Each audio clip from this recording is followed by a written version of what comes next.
Hi, I'm Dr. Dawson, and today I want to help you moms compete with those other moms at the park at identifying rashes. So we're going to talk about the 10 to 15 most common rashes that you're going to encounter in children. So we're going to start with seborrheic dermatitis. You're going to first encounter it with babies when they get cradle cap, which is just kind of a yellowy brown little patches on their scalp that look like they're dry, but if you looked at them under the microscope, they're really little sheets of oil. Later on in life, that kind of presents as dandruff. The other characteristic thing that seborrheic dermatitis does is in the little crack behind your ear, it will sometimes cause folks to have kind of a weeping, crusting, looks like an infected lesion right along that little crack behind the ear. That's not infected. It's just a little seborrhea, and a little hydrocortisone will fix it right out. And then the second rash that I would talk about would be diaper rashes, which we're going to encounter early on in babies. I have a 90% rule there, and that is if it's in front, kind of in the pubis kind of area, and it's beefy red, that's going to be a yeast. If it's in back, then 90% of the time that's going to be caused by irritation from the stool and poop. And the one in front would respond to an antifungal. The one in the back would respond to a barrier, with something like with zinc oxide in it. The third most common rash, I think, in children is going to be eczema. Probably half of children have eczema to one degree or another. And it's just a more sensitive than average skin, and they'll get red, rough, dry areas. If you have irritated, dry, rough patches in the crook of your elbow or behind your knees, that's pretty much an indicator that you have eczema. We'll know how to take care of that. There's another video that goes into that in some detail. The fourth biggest group of rashes in children will be contact dermatitis. This is where your skin overreacts to substances that normally shouldn't hurt your skin. The most common example that's going to be poison ivy. But we frequently identify contact dermatitis as both by their pattern, their location, and the fact that they always seem to itch. If you have a rash that breaks out everywhere except where your bathing suit was, then that probably was your sunscreen. And that's a pretty common cause. If it's everywhere that you touch by cheap metal, like where snaps, maybe inexpensive jewelry or your watch, or perhaps even one of the most common is the studs on earrings. A lot of those have nickel in them, and nickel is one of the top 5 things that people are oversensitive to, and it'll make them break out. And in the case of the ear, it'll look like it's all crusted and infected. It's not infected. Once again, you can just take out the post that has nickel in it, put a little steroid cream on there, and sadly get you some more expensive earrings. The next thing, number 5, would be ringworms. That's a popular rash, mainly because of its name. The main thing to keep in mind with ringworm is there are no worms involved at all. It is just a skin fungus that grows out from a central spot.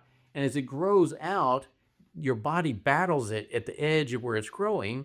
And that battleground gets red and inflamed. And so you get a red ring around the edges of the lesion as it grows out. And the center is frequently kind of dry and scaly. But there again, antifungals usually will take care of that. We usually call it tinea in medicine as opposed to ringworm. But most commonly confused with ringworm would be the next lesion, which is called nummular eczema. Nummular in Greek or Latin means coin-shaped. And these are lesions that come up and they're round, nickel, dime, quarter size round lesions that look a lot like ringworm. They're also red on the edges. They're kind of dried, roughs in the middle. The way that I think you can most easily tell them apart, if it wasn't there yesterday and all of a sudden you see it today and it is that size, that's usually nummular eczema. If it started small and it grew to that size, that's usually the fungus growing under the skin. And so if it grew to that size, it's usually going to be the ringworm or tinea. If it just started out that size, it usually can be nummular eczema and will respond better just to a little steroid cream. After that, we get to the hives. Hives are just an allergic reaction to something, most commonly something that you've ingested. I think they look most like little mosquito bites all scattered where they're raised red, and sometimes the middle of the lesion is a little bit more pale, almost always itchy. Those are caused most commonly in my practice. I would say we see them about 7 days into a course of antibiotics, usually an antibiotic that you've taken 2 or 3 times before. The thing about hives, when you get them, they're almost always going to last about 4 days. So even if you treat them with Benadryl and they look better for for a little bit. They're going to usually last for about 4 days. The next one I'd like to talk about is erythema multiforme, which is kind of like next level hives. It's like almost like a deeper version of hives, and frequently starts as hives, and then the little mosquito bite looking hive lesion will coalesce or join together to form this larger red patch that looks sort of like the map of Australia. Have kind of dark edges, raised red edges, and the center sometimes gets to be sort of a blue or purplish, almost bruised looking situation. While they, like hives, will normally go away by themselves, I think they're scary enough looking that you're going to want your doctor to take a look at that to make you feel a little bit better. The 10th lesion I'd like to talk about is fifth disease. Back in the old days of the Greek and Romans, when they were numbering all of the diseases that you could identify by the rash, they got to 1, 2, 3, 4, 5, like that. As the years went by, those others came up with names like chickenpox or measles, but somehow folks got lazy on fifth disease and just left it as fifth disease. It's a little parvovirus. It's interesting.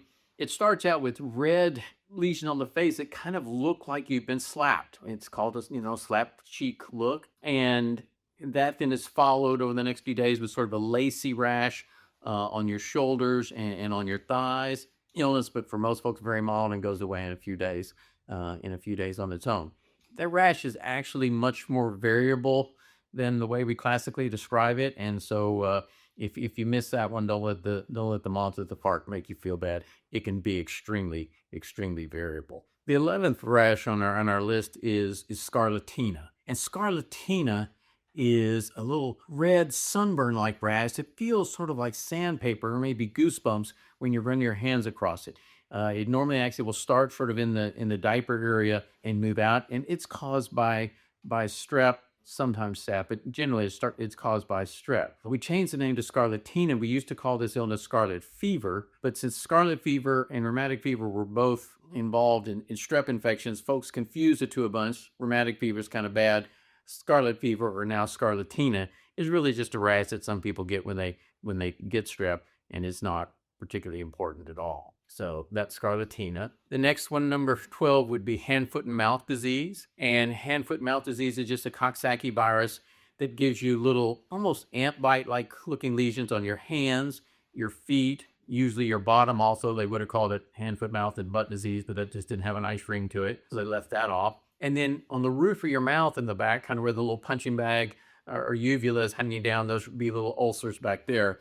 Almost always. The interesting thing, if you look closely at those little ant bite vesicle things, while on an ant bite the center will be round, in hand, foot, and mouth, the center watery part is actually sort of oval shaped most of the time. And so that's kind of interesting there. The next common rash you'll need to know at the park is impetigo. It's a little, usually strep, sometimes staph infection that starts frequently secondary to where there was already an insect bite or a cut or something, and the bacteria will get in there, and it will make these little round expanding lesions that kind of clump together, but they'll be more eroded, like it's eroded into the skin, and the ooze is kind of a crusty yellow. We talk about a honey crusted lesion. So if it looks like that they're eroded into the skin and have kind of a crusted lesion, then that's usually impetigo, most commonly caused by strep. The next thing I'd like us to talk about would be petechiae. These are little bruises. Sometimes the doctor will ask you, when you push, does it kind of go away and then come back? If when you push on the rash, if it's still there when you first pull up your finger and they seem to be tiny little bruises, those are called petechiae. And those are a little bit more important, and you're going to want to let your doctor know if you have petechiae. As a general rule, petechiae above the nipple line are frequently associated with coughing and sneezing, with illnesses. If you have petechiae below the nipple line, your doctor's definitely going to need to know about those. The last rash that I would talk about is perhaps the trickiest to identify, but it's what I call a viral exanthem. And there's a lot of illnesses, especially the enteroviruses, which is probably the most common cause of viruses, that at the end of the illness, your child will break out in a little rash, mainly over their central core. And it's just a little small or red, maybe flat, maybe slightly raised. I can't tell you how many moms I would see where they said their child had a little virus. They had it for 3 days. They thought they were doing a ton better. and all of a sudden this rash came up, and they bring him to the office. So that was good news for me because I could tell them, well, the good news is that illness is now over, and that's just a little viral exanthem. So those are the 15 most common childhood skin lesions and rashes, so that when you're competing with the other moms at the park, if you know these 15, you won't come away embarrassed. I hope that helps.